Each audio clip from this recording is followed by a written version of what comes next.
Who is this book for? Do you keep procrastinating on important jobs? Do you often feel restless and unable to focus on the task at hand? Do you have trouble getting excited about the important goals that could improve your life? If so, you might need a dopamine detox. In today's world where distractions are everywhere, our ability to focus has become a scarce commodity.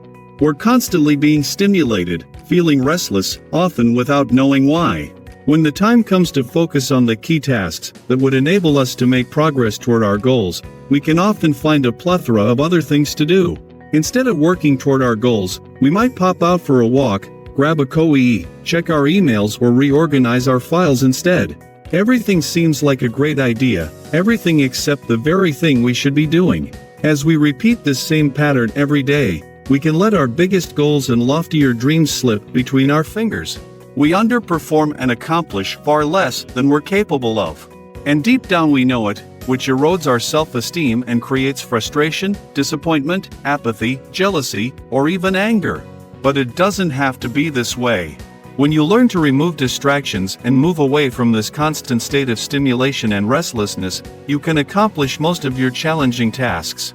By doing so consistently, you will become more productive and much happier as a result.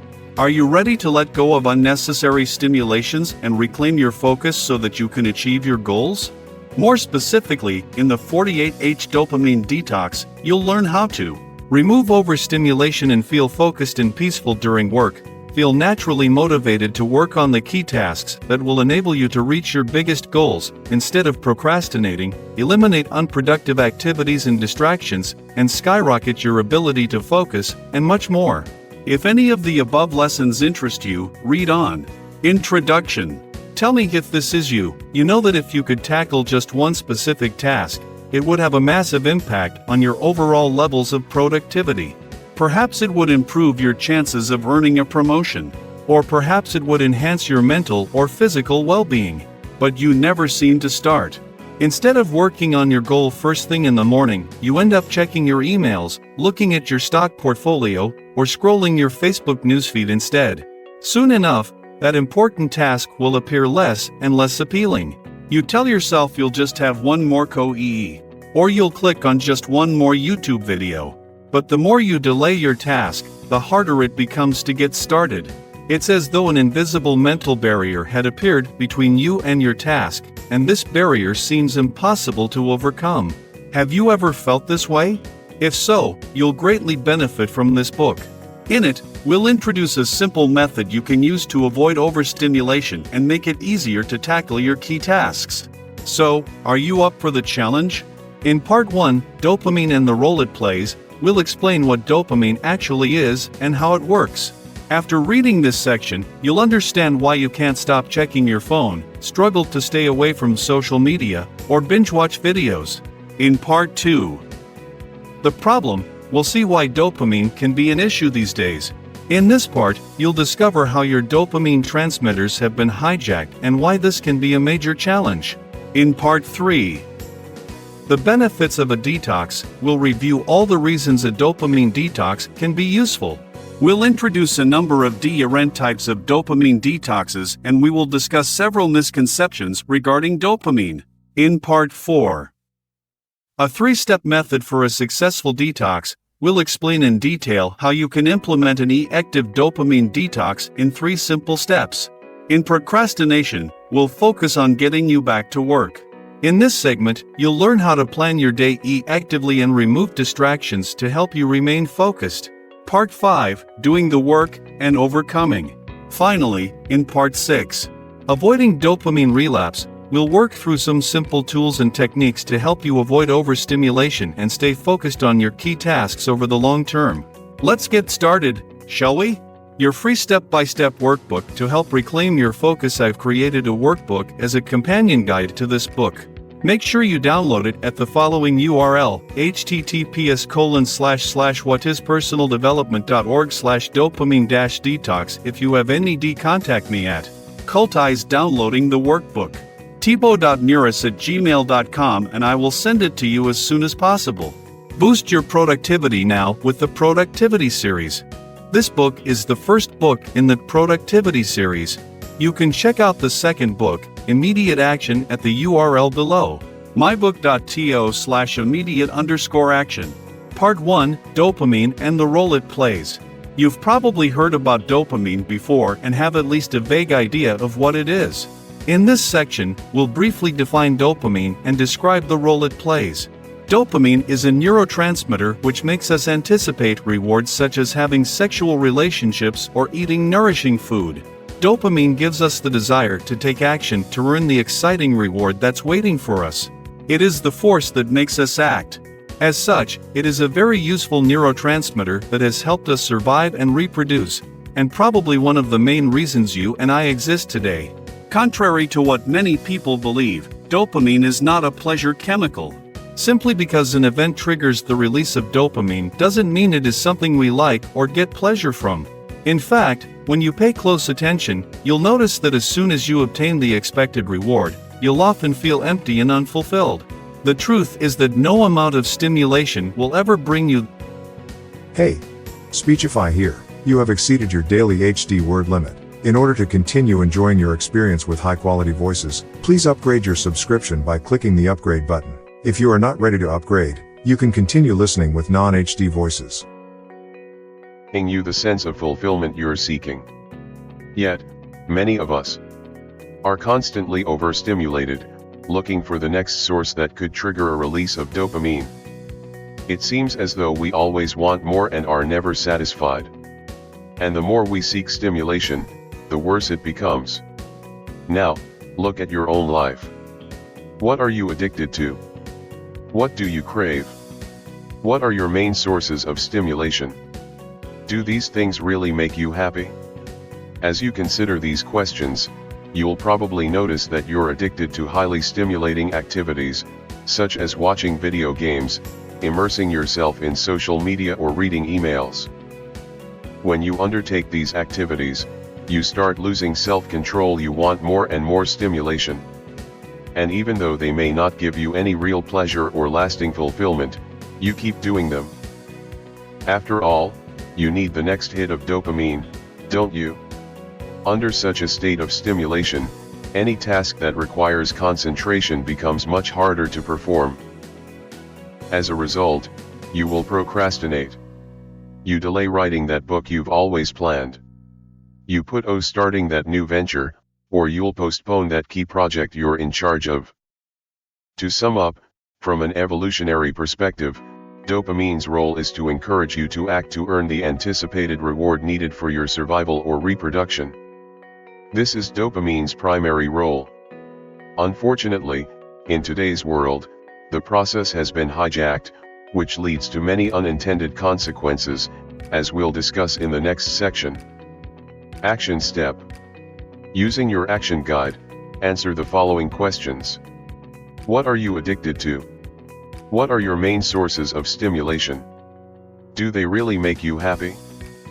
Part 2. The problem. Previously, we've seen how dopamine plays an important role from an evolutionary standpoint. In this section, we'll see why this neurotransmitter has been hijacked and what you can do to guard yourself against the dopamine traps we face in today's society. The neurotransmitter of more. You can think of dopamine as the molecule of more. This is because the more our environment or actions trigger the release of dopamine, the more we'll want our next shot of dopamine. In fact, this self-reinforcing mechanism is also how many addictions work. By continuously triggering the release of dopamine through deterrent means such as drug or alcohol consumption, addicts actually strengthen their tolerance to such stimulation. As a result, they need stronger and stronger stimulus to experience the same sensation of pleasure. However, addictions are not just limited to drug or alcohol consumption. In truth, many activities can become somewhat addictive, for example, gambling, sex, shopping, thought/rumination, video games, exercise, to extreme, work. What about you? Are you currently addicted to anything? If you can't spend a day without engaging in a certain activity, it means you're probably a little addicted to it. Fortunately, as we'll see later, there are ways to limit the amount of stimulation we're exposed to each day. And, as we reduce our exposure to stimulating activities, we will naturally increase our focus and boost our productivity levels. Now, let's see how your dopamine neurotransmitter is being hijacked in today's world. More importantly, let's see the specific things you can do to regain control. Action step. Using your action guide, write down a past situation when you couldn't stop doing something. Are there any activities you can't stay away from for one whole day? Write it down as well. Your dopamine neurotransmitters are being hijacked. Your focus is a scarce asset, which is why marketers spend billions of dollars to attract your attention. Many apps are designed to hook you. Social media companies like YouTube, Facebook, and Instagram know that the more time you spend on their platforms, the more money they make through advertising. Perhaps one of their greatest recent discoveries is the use of notifications. How many times have you opened an app just because a red notification pops up on your screen? And how much time did you waste subsequently? I wouldn't be surprised if it ran into hundreds of hours each year. And, thanks to ever more sophisticated algorithms, companies have become better at hooking us. Amazon's book recommendation system is more accurate and widespread than any system a physical bookstore could create. Likewise, YouTube suggestions are heavily customized. And Facebook's customer research algorithm is quite amazing too. As a demonstration, try the following experiment. Visit your news feed, watch a couple of suggested videos on a similar topic and see what happens. The other day I watched a basketball video and immediately received a recommendation to view another one, so I watched it. And then, I watched another one, and so on. Now, the development of sophisticated algorithms has its pros and cons. On the plus side, it becomes easier to discover content you actually want to watch. On the negative side, it makes it easier to become stuck in a never-ending loop, watching one video after the other. In a sense, instead of using the internet to find information or communicate with loved ones, the internet has become the one using you. It does so by hijacking your focus and making you unproductive and, as a result, restless. Social media notifications are a great example of how your brain is being hijacked. Whenever you see a notification, you anticipate the reward you'll receive when clicking on it, which triggers the release of dopamine in your brain. However, this doesn't make you happy or fulfill you, at least not for long. Remember, dopamine is not a pleasure chemical, it is a neurotransmitter that is activated when you anticipate a potential pleasure. And that pleasure is usually temporary.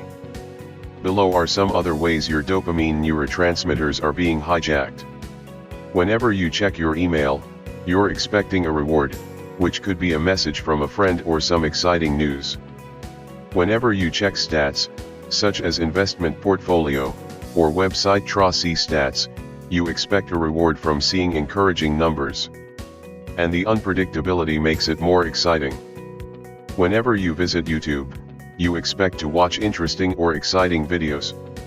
Whenever you visit social media sites, such as Facebook, Twitter or Instagram, you're anticipating rewards such as likes or comments on your posts, messages from friends or interesting content. When you engage in any of the above activities, you risk becoming not only overstimulated but also distracted and, as a result, you will lose your ability to focus. Whoever has succeeded in staying away from the internet or social media for a few days, understands what a waste of time and focus such activities can become. What about you? How do you allow your dopamine neurotransmitters to be hijacked? Food craving. Hunting for food used to be one of our biggest drivers for action. Hunger, alongside the anticipation of a great reward food, leads us to act. And the food that gives us the most pleasure was highly nourishing, tasty, and often contained sugar. According to Professor Suzanne Klaus, a biologist at the German Institute of Human Nutrition in Potsdam, our craving for sweet foods is innate. Sugar triggers the release of dopamine and makes us feel good. She wrote, experiments have shown that the combination of sugar and fat is especially effective in stimulating the brain's reward system. Therefore, it's hardly surprising that we like to get our daily dose of sugar and fat, is it? However, these days, most of us live in a deodorant environment. Although we still need to feed ourselves, the feeling of anticipation that drove our ancestors to search for food has become irrelevant.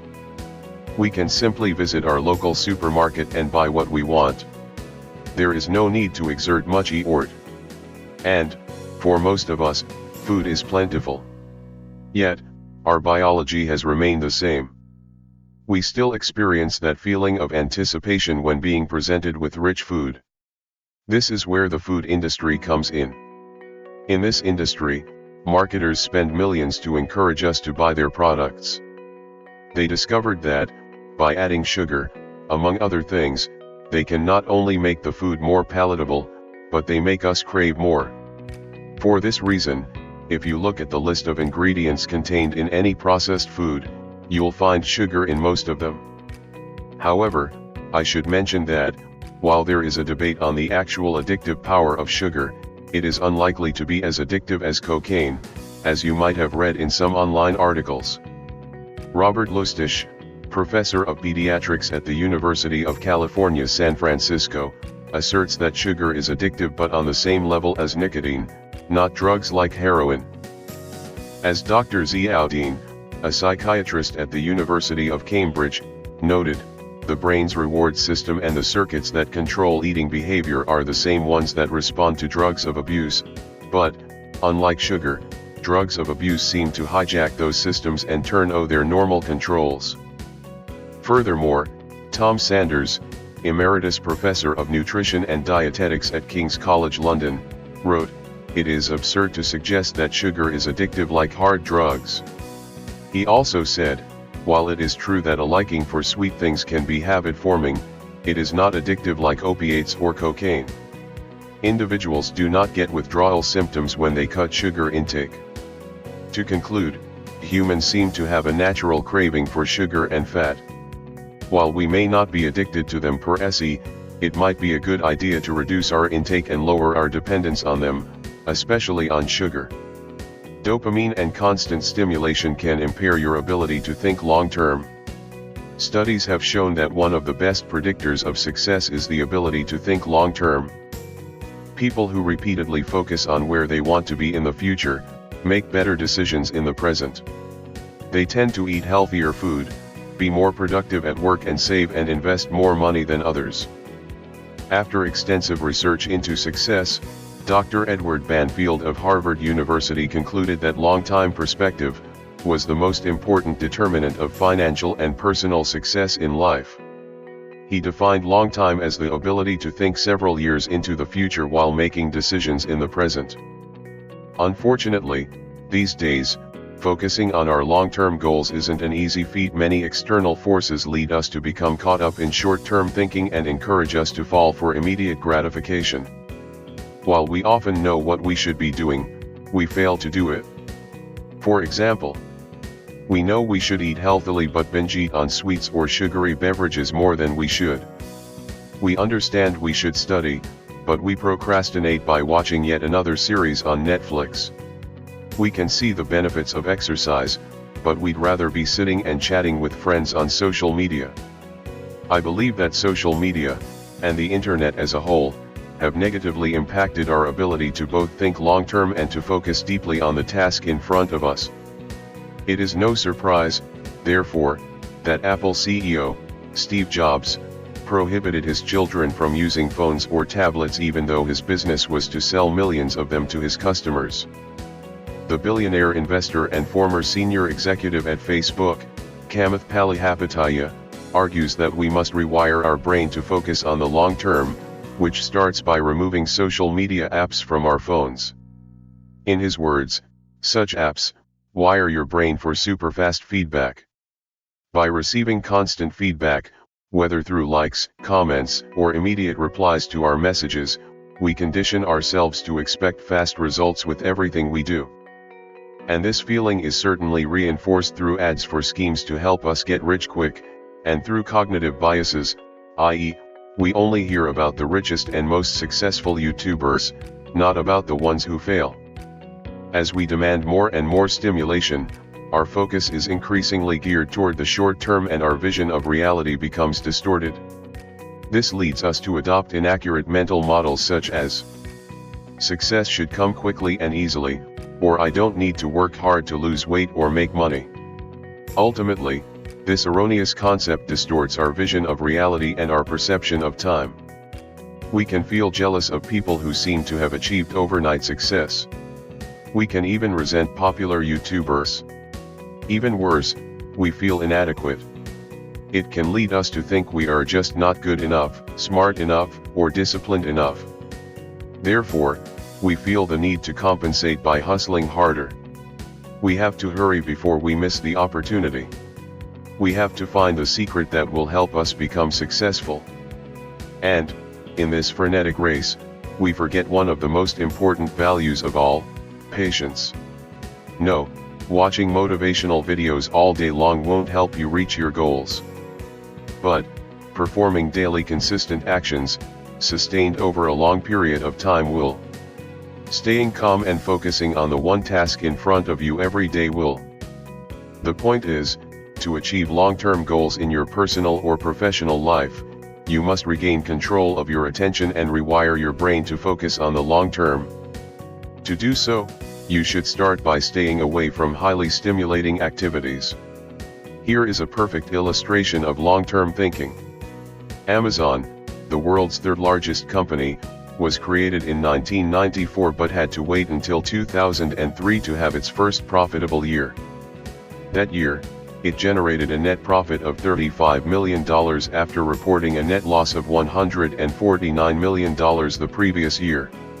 Now, its founder, J.E. profits earlier, but, instead, he decided to reinvest in his business to create strong foundations that, he hoped, would enable Amazon to survive for decades. I encourage you to do the same in your personal and professional life. Build the foundations for success one brick at a time. Build them strong so that they won't collapse at the first obstacle or setback. Bezos could probably have made. Remember, long-term thinking is the secret to achieving your goals. But it won't happen today or tomorrow. You must develop the art of patience and consistency. To do so, eliminate the distractions that make you feel restless. Remove the external stimulations that prevent you from focusing on the long-term picture. Then, you will stand a much better chance of ending up where you want to be in the coming years. The bottom line is this. In many aspects, today's society is designed to hijack your dopamine neurotransmitters. And, unfortunately, this is not designed in your best interest, it is designed to empty your wallet as effectively and thoroughly as possible. However, and more importantly, it dramatically erodes your ability to focus, making you feel restless and often bad about yourself. Overstimulated, you find yourself unable to do the difficult things that would have the greatest positive impact on your life and on the lives of people around you. Action step. Using your action guide, complete the prompt below by being as specific as possible. My brain is being hijacked when you're overstimulated. While there are many reasons to procrastinate, the most important one and the one overlooked most often is overstimulation. When you are calm and focused, doing your main work can be surprisingly easy. You might even be excited, looking forward to making progress toward your biggest goals each day. However, the problem is that you're often anything but calm and focused. Instead, you're rushing through your day, jumping from one task to the next. You tend to run in circles like a hamster in a wheel, yet you never seem to complete your work. You let interruptions kill your focus and you waste hours checking your emails, visiting social media sites or watching one educational video after another. It often starts first thing in the morning when you grab your phone. Then, it continues when you check your emails. But it doesn't stop there. You then decide to visit social media sites for a few minutes. By that time, emails, notifications, and likes will have already triggered the release of dopamine into your system. In short, you've become overstimulated. Now that you've received your dose of stimulation, you can work, right? But what happens when you sit at your desk to work on an important project? Does it come easy, or do you feel like doing everything else but working? Perhaps you tell yourself you can work on that particular task later. Perhaps you suddenly fancy another cup of coffee, or perhaps you just remembered the email you need to answer. Your work can wait, or so you think. As a result, you're back into your hamster wheel, receiving more and more stimulation. This can last for hours or even days. Do you recognize yourself in the above scenario? The problem with overstimulation. When you're engaging in highly stimulating activities, your brain will keep demanding more and more stimulation. As your level of stimulation rises, regular tasks will appear increasingly dull and unappealing. You'll ask yourself, why work on my book, write a report, or create a marketing plan when I could be doing something far more exciting? The gap between your current high level of stimulation and the lower level of stimulation needed to tackle difficult tasks leads you to procrastinate. Picture it this way. You're on a different stimulation wavelength, and this wavelength has no overlap with the wavelength you must be in to tackle your major tasks. For instance, as a writer, my most important task is to write, obviously. However, as soon as I start checking social media, signing into YouTube, or looking at my sales figures, I find myself pulled into a whirlpool of distractions from which I can't seem to escape. As my level of stimulation increases, writing becomes one of the most unappealing and challenging tasks imaginable. Now, the key question is, what can we do about it? How can we lower our level of stimulation to make our major tasks appear more appealing and even exciting? We're going to discuss this in the next section. Action step. Using your action guide, write down a specific distraction pattern you often fall into that leads you to be in a state of overstimulation. For instance, it could be checking Facebook, then watching videos in your news feed before checking your emails and reading the news. The stimulation traps. As soon as you enter a state of overstimulation, your mind will play tricks on you to convince you there is no need to leave that trance. Instead, your mind encourages you to embrace it and seek even more stimulation. After all, we have to enjoy life, right? In this section, let's go over 4 tricks your mind plays on you to keep you overstimulated. Trick #1 Returning to work is easy. The first trick your mind will play on you is to pretend that returning to work will be easy. It will try to convince you that you can start work whenever you choose, that you're in control of your actions. But this couldn't be further from the truth. In most cases, you won't be able to get back to work for hours. You might even find yourself postponing your key tasks until the next day. The bottom line is, once you're overstimulated, you'll find it difficult to go back to work. I can't count how many times I told myself I would start writing later. It never happens. Therefore, if you catch yourself thinking you're in control of your actions and can return to work whenever you want, watch out. Trick #2 You can do it later. Another trick your mind will use is to tell you that you can do your task later. It will convince you there is plenty of time in the afternoon, or that you can always do it tomorrow, next week, or next month. However, if you don't fight back, putting things off will become a habit.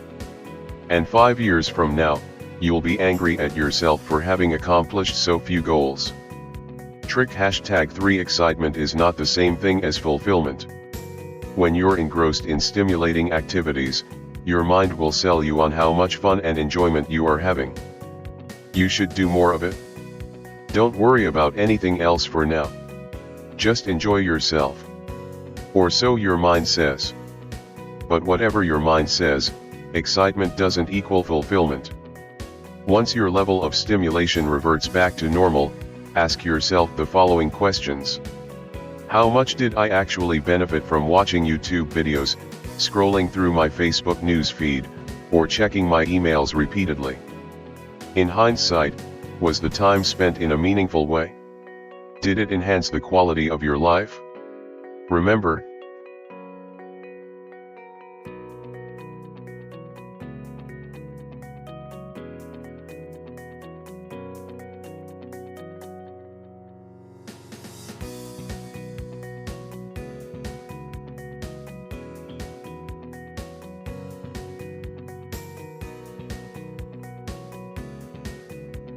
Life.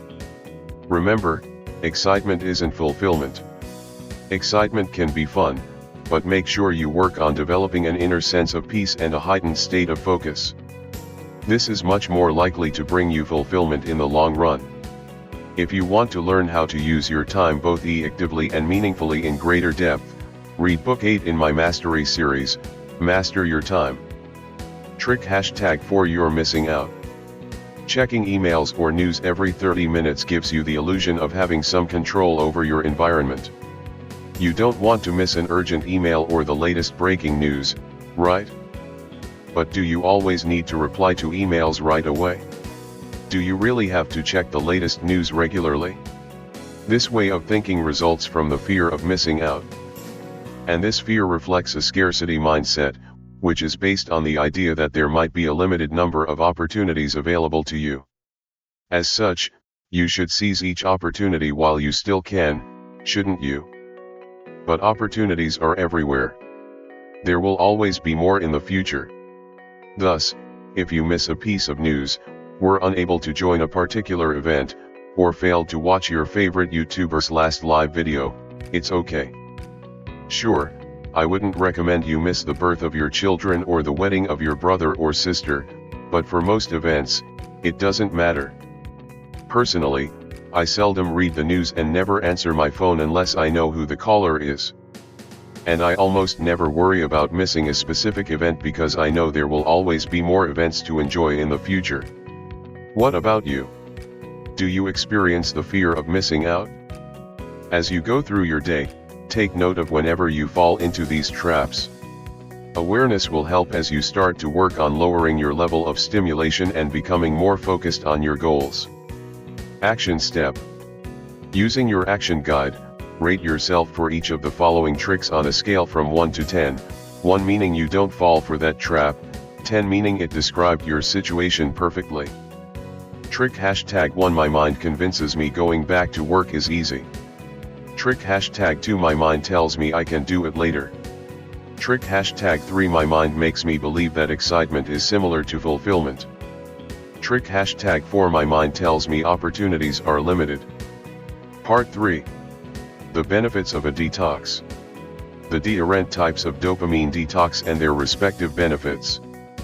So far, we've seen that one of the major problems preventing you doing the hard work is overstimulation. Therefore, the solution to tackling your major tasks is to reduce your level of stimulation. This is what the dopamine detox is for. What is dopamine detox? Dopamine detox describes the following process. The reduction of stimulation to prevent overstimulation and put you in the proper state of mind to tackle major tasks. Quick disclaimer. Scientifically speaking, the term dopamine detox is incorrect as it seems to imply that you're releasing too much dopamine into your system. In truth, when you're overstimulated, you simply need more external stimuli for the same amount of dopamine to be released. A dopamine detox helps reduce stimulation, thereby allowing you to revert to a more natural state. When you need less stimulation, seemingly challenging, boring or tedious tasks will become more appealing and easier to tackle. Now, let's have a look at the different types of dopamine detox available. In this book, I will introduce you to 3 distinct types as below. The 48-hour complete dopamine detox. The 24-hour dopamine detox. The partial dopamine detox. Let's describe each process in greater depth and discuss how they work. The 48-hour complete dopamine detox. This is the most demanding type of dopamine detox. The premise is simple. You must eliminate most or all sources of external stimulation for a total of 48 hours. Doing so will help you reduce your overall level of stimulation and revert to your natural state. You will feel much calmer and find it easier to focus on any specific important task. By eliminating all external sources of stimulation, I mean you need to remove the following things from your life for 48 hours. Drug/alcohol consumption, exercising, internet, movies. Music, except perhaps for relaxation music, phone, social media, sugar/processed foods, and video games. Each of the above activities stimulates you, some more than others.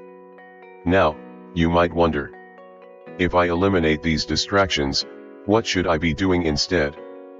Here are some suggestions. Going for a contemplative walk, journaling, meditating/relaxing, practicing awareness exercises, reading, except stimulating read perhaps, and stretching exercises. As you can see, the 48-hour dopamine detox is intensive and might appear rather drastic. But it could be even more extreme. One of my friends, Nils, attended a Vipassana retreat, which is a 10-day meditation retreat. During the 10 days, the participants are required to maintain complete silence, and have no gesture or eye contact with anyone, have no physical contact, take no physical exercise, stop smoking, drinking, or taking any other drugs, give up their phone and internet, and have no outside contacts. Avoid music, reading, and writing, and avoid filming or taking pictures. By comparison, the 48-hour dopamine detox sounds easy, right? Nils relates his experience in detail in his article, My 10-Day Vipassana Experience, Silent Meditation Retreat. The 24-hour dopamine detox. This type is similar to the 48-hour dopamine detox but is, by definition, shorter. As such, although it will be easier, it will also be a little less addictive. Note that it can take several days for your stimulation to revert to its natural level. The partial dopamine detox. This type is less demanding, but it can be highly addictive when maintained over a longer period of time. It entails removing your biggest source of stimulation. Usually, one specific activity acts as your greatest distraction. For instance, for me, it is YouTube. What about you? What's your biggest source of stimulation? In the next section, we'll see how to identify it and what to do to eliminate it addictively. Action step. Using your action guide, write down which type of dopamine detox you want to implement right now. Part 4. A 3-step method for a successful detox. In this section, we'll go over a simple 3-step method to help you perform a successful dopamine detox. Step number 1. Identify your biggest distractions. The first step to implementing an addictive dopamine detox is to identify your biggest temptations and distractions. To do so, take a pen and a sheet of paper, or use your action guide, and create 2 columns, cans and can'ts. In the first column write down all the activities you will allow yourself to engage in. For instance, it might be going for a walk, journaling, working on a project, or reading books. In the second column, write down all the things you must avoid doing during your dopamine detox. For instance, it might be watching YouTube, checking your emails, or using social media. To help you do this, ask yourself the following questions. If I stopped doing only one thing, which one would increase my focus and boost my productivity the most dramatically? What other activity do I need to avoid in order to help me increase my focus most significantly? Keep asking yourself this question, until you're happy with your answers. Once you have completed your list, put it on your desk or somewhere you will see it. It will act as a good reminder of the activities you must avoid. Step number 2. Add friction. Generally speaking, the harder something is to access, the less likely you are to do it and vice versa. This is why you must redesign your environment to make undesirable behaviors more difficult to engage in while making more desirable behaviors easier to conduct. Look at the habits or activities you want to eliminate and ask yourself how you could add friction. The more friction, the better. For instance, if your phone is your biggest distraction, remove all notifications or put it on airplane mode. Or, even better, switch it on and put it in a separate room. If Facebook is your biggest distraction, remove as many notifications as you can or use applications such as Newsfeed Eradicator, a Google Chrome extension. If you spend hours watching YouTube videos, install DFTube on your Google Chrome navigator, or find a similar app for your internet browser. This will remove all the suggestions and notifications. Then, only watch videos that serve a specific purpose. Adding friction might sound overly simple, but it works. This is because, as humans, we're fundamentally lazy. We hate wasting energy unless we are forced to. If you need to go to another room to grab your phone, friction number 1, and also need to turn it on, friction number 2, you are less likely to do it for a while.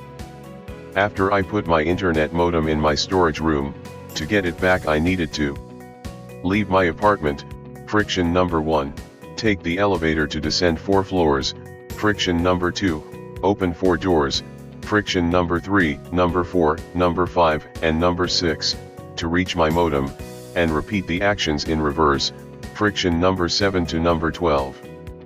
This is a great deal of friction.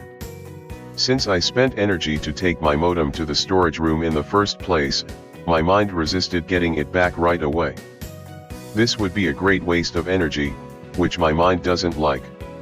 The bottom line is, the more in unwanted behaviors, the better.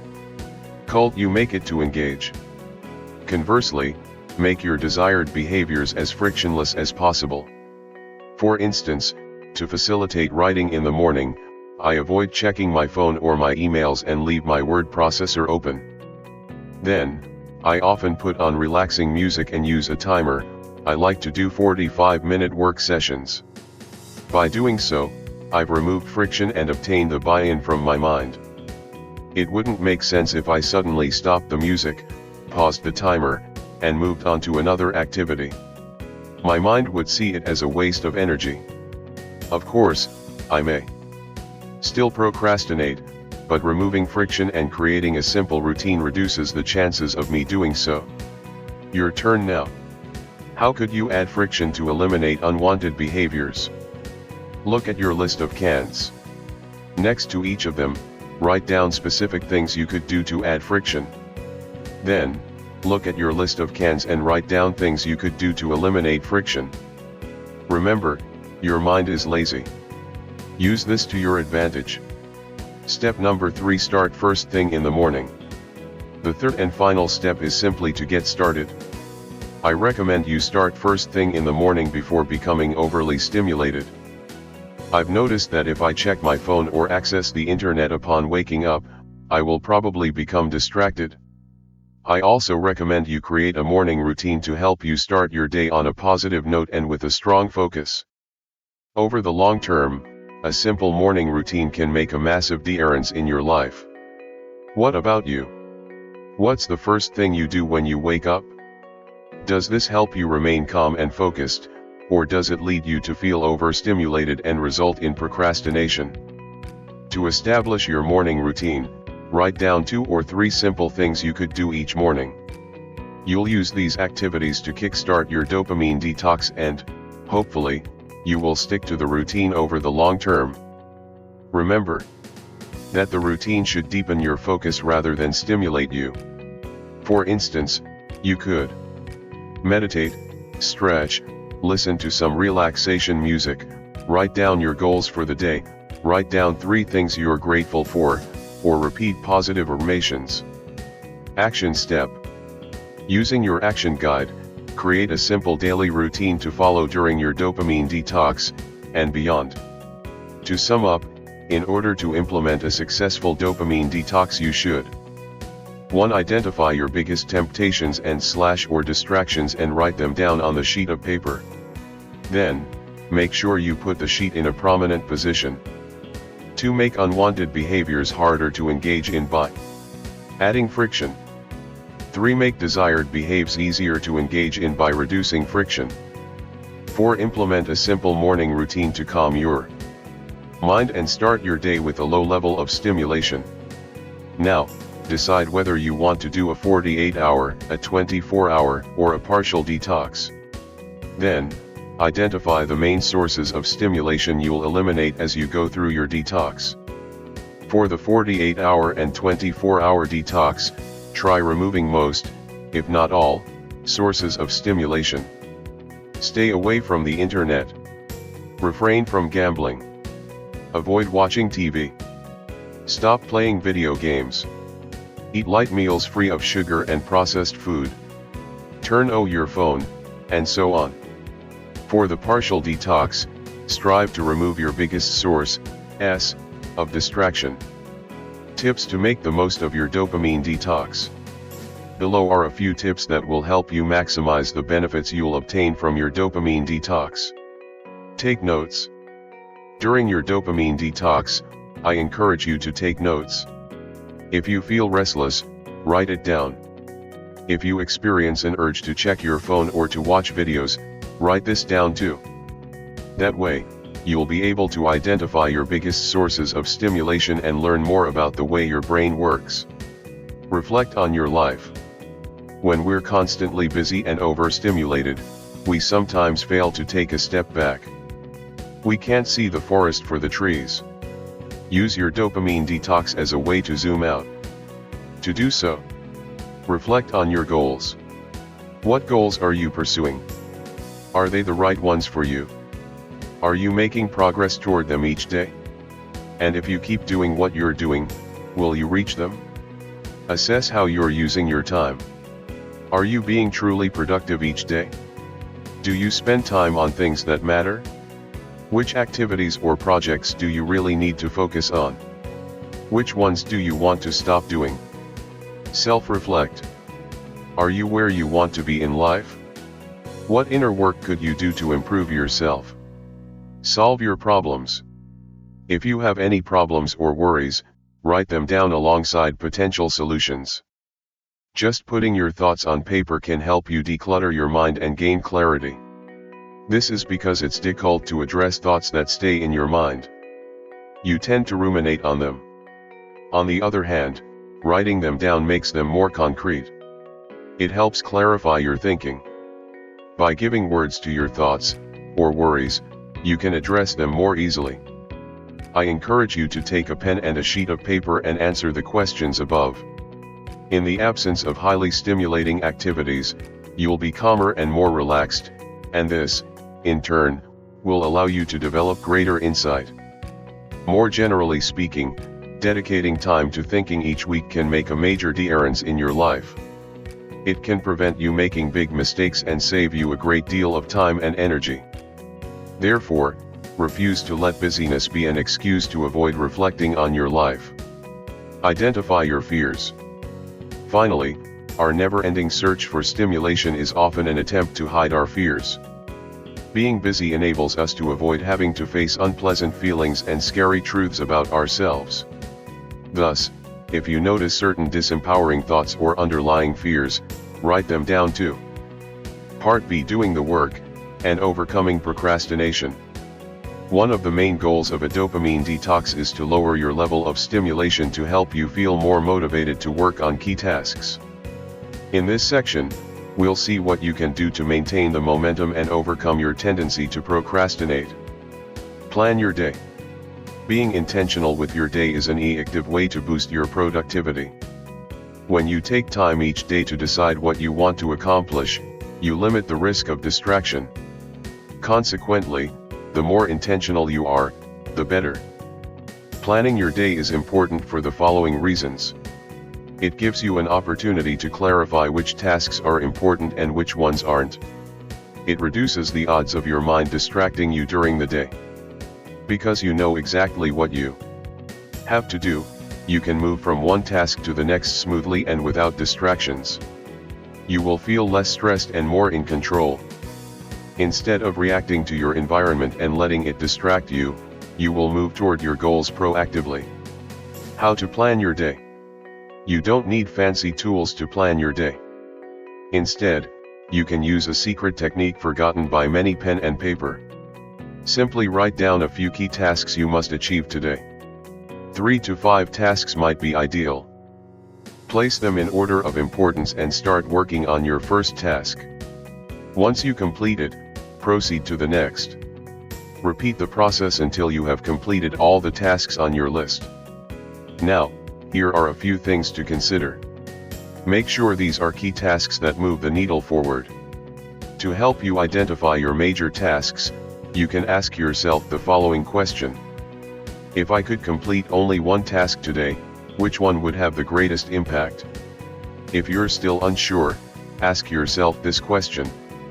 If I could complete only one task today before taking a month off, what would that task be? You'll notice that your most important tasks are often the ones you want to do the least. Perhaps, it's because they are challenging. Perhaps, you don't know where to start. Or, perhaps, they're boring.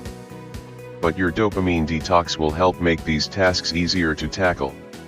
Note that you can use the same method to set weekly, quarterly, monthly, and yearly goals.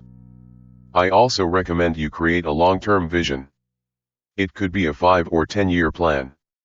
Of course, it won't be perfect, but simply having an idea of the direction to follow will make a huge difference. To set short-term goals, reverse engineer what you must do to reach your long-term goals.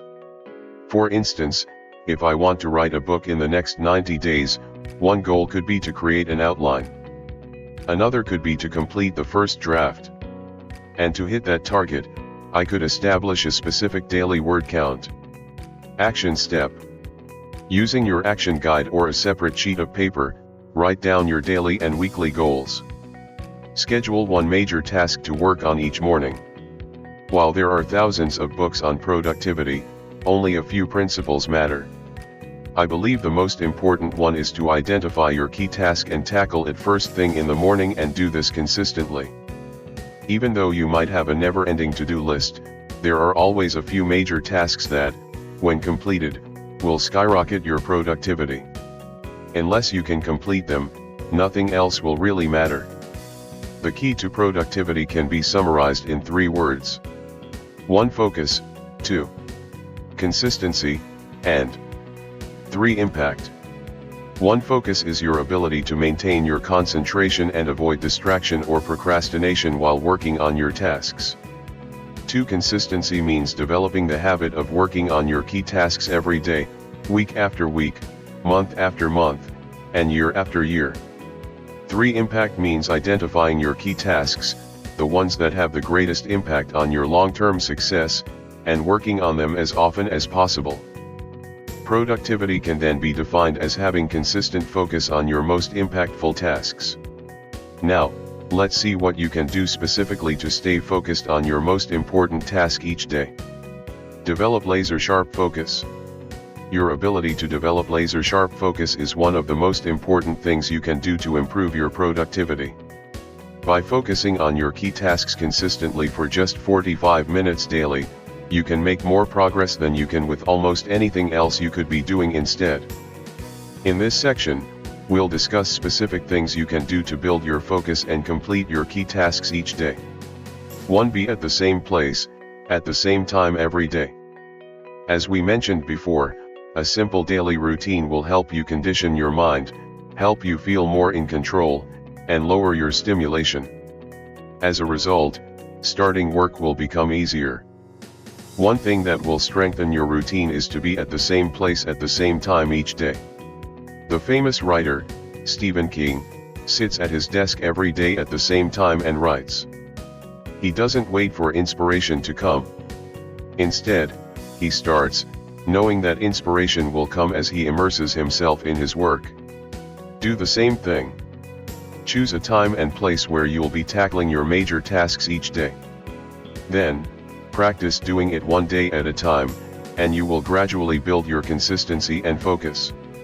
Remember, productivity is nothing more than focusing on your most impactful tasks and doing so consistently. What about you? Where will you be when you dedicate time to do your most important work, and when will you start? 2. Choose a trigger. As you create your routine, choose a specific trigger. It could be making tea and sitting at your desk. Or it could be completing your meditation session. Try to select a trigger that will help calm your mind. When you are relaxed, you'll find it easier to begin work. What about you? What activity could kickstart your daily routine? 3. Get started. Once you have created your routine and identified your trigger, get started. If you can start work on your tasks for a few minutes, you'll likely build enough momentum to keep going. You might even experience flow. Named by the psychologist Mihaly Csikszentmihalyi, the flow is a mental state in which you're so fully immersed in an activity that you become hyper-focused, while experiencing a sense of underlying enjoyment. Again, the more relaxed you are, the easier it will be to focus. So, just get started and don't worry about completing your task perfectly. It's okay if you don't feel motivated or creative. Taking action will generate motivation and stimulate your creativity. 4. Eliminate distractions. When you work, notifications on your phone, disconnect from social media and stay away from the internet unless it's needed for specific research. In addition, ask others not to disturb you. The more you practice working distraction-free, the stronger your focus will become. Remove all distractions. Turn 05. Work without interruptions now continuously, without interruptions. I recommend 45 minutes of intense work as a maximum. If you want to do several sessions, take a 5 to 10 minute break between each work block. That you have eliminated distractions, work. Following the 5 steps above will strengthen your focus and boost your productivity. And, as you procrastinate less, you'll feel better, which will positively impact other areas of your life. To learn more on how to develop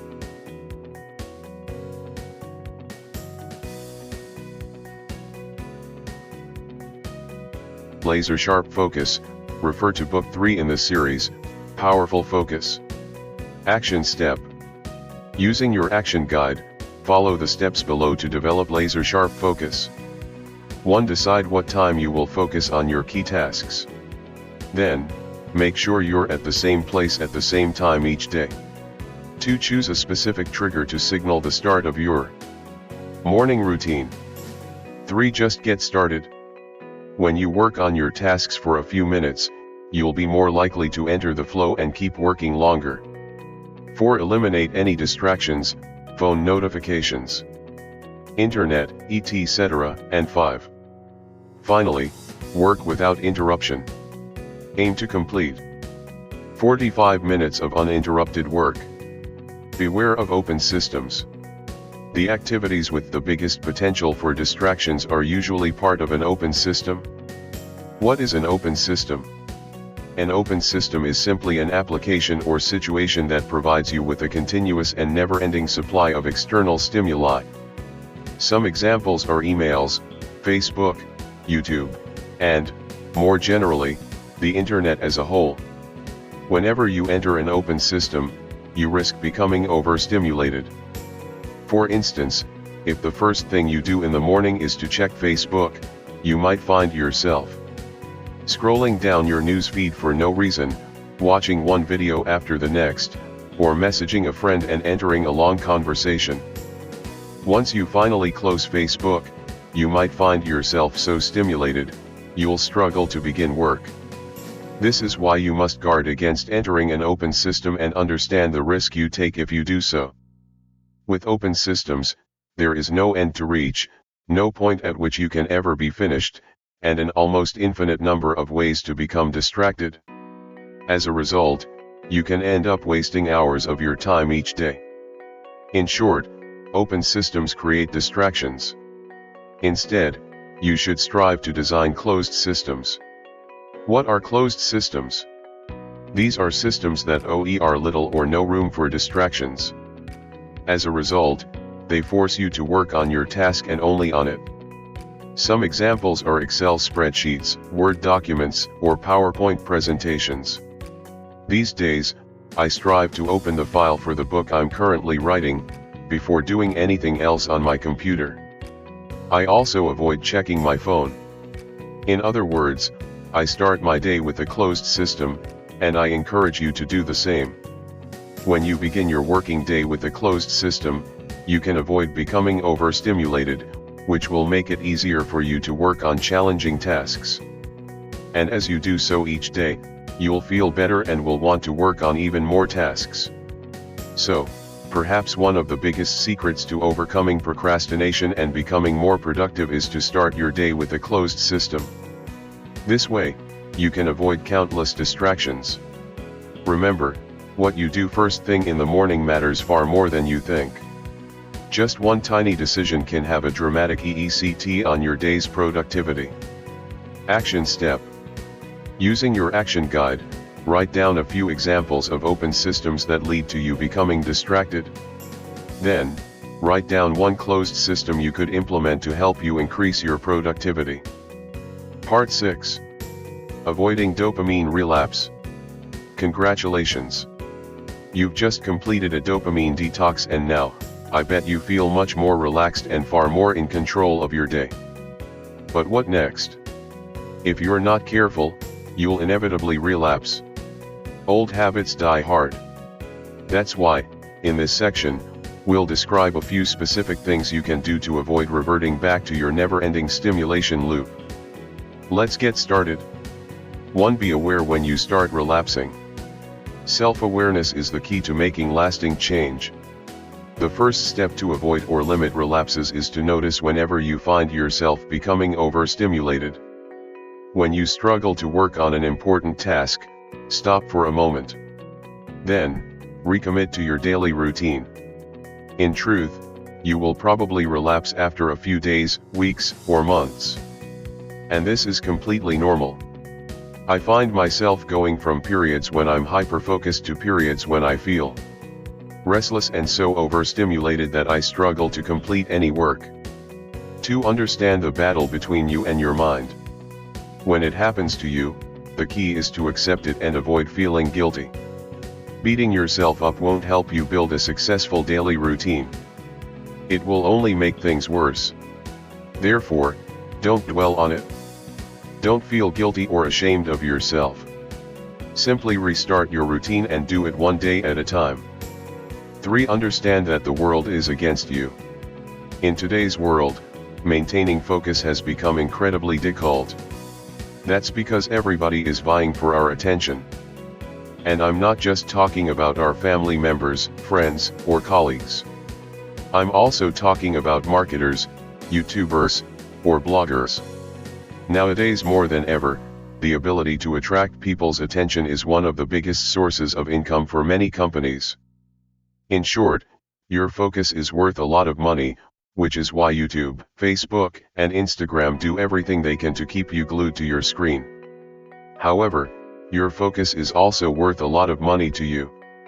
When you reclaim your focus and use it to achieve your biggest goals, you can transform your life radically. You can make more money by channeling your focus into great work, and you can increase your well-being by redirecting it toward more meaningful activities, i.e., spending time with your family and friends or engaging in your favorite hobbies. Here's my point. The world is working against you. There will always be someone trying to grab your attention. As such, you have two choices. You can protect your focus by building habits and systems, or you can remain unprepared and let anyone distract you from the important things you should be doing with your time. Which option will you choose? 4. Prepare a contingency plan. An effective way to avoid relapsing is to create a contingency plan. To do so, think of all the ways you are likely to lose your focus and revert to your previous behaviors, and guard against them by creating a contingency plan. So, what things could make you relapse? For instance, if I check my phone first thing in the morning, I'll probably end up jumping from one stimulation to the next.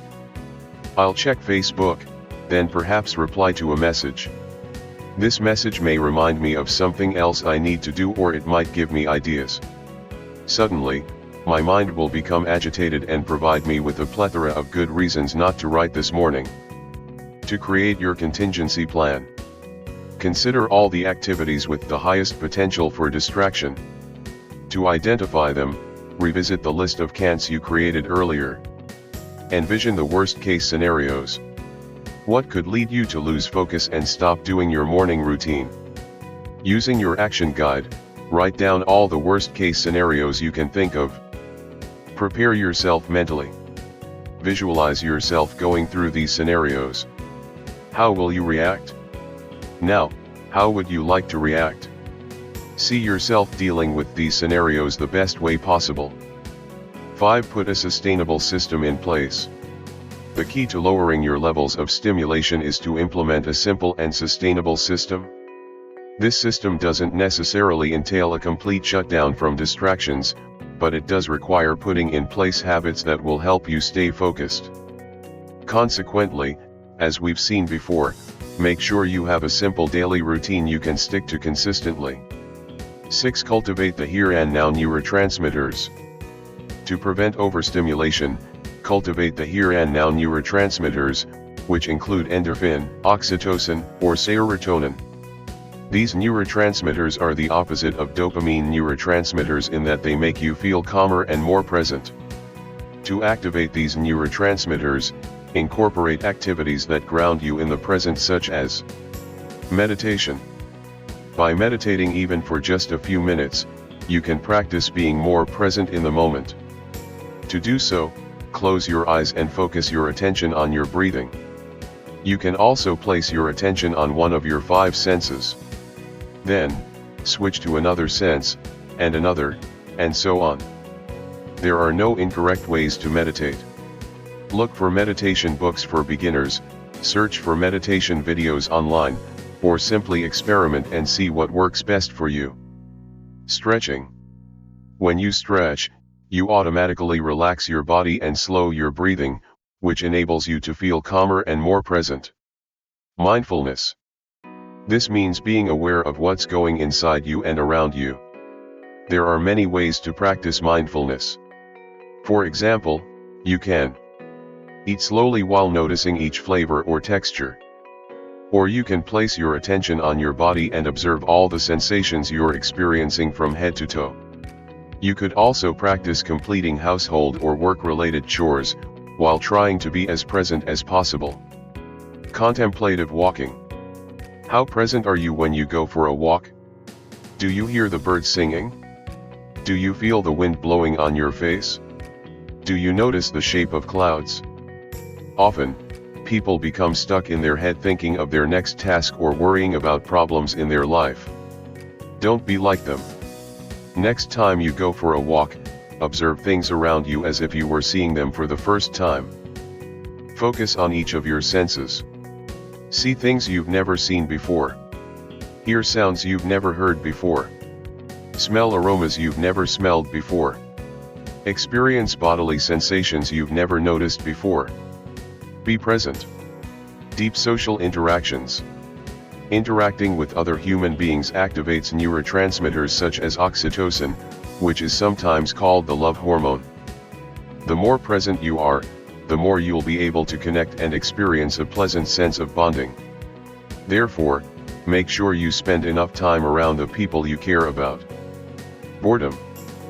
Practicing doing nothing is a good way to lower your level of stimulation. Our mind constantly wants to do things. For a moment, be okay with doing nothing. Sit down and observe things, eat in silence or walk with no specific intent or destination in mind. By incorporating some of the above activities, you'll be calmer and more present during your day.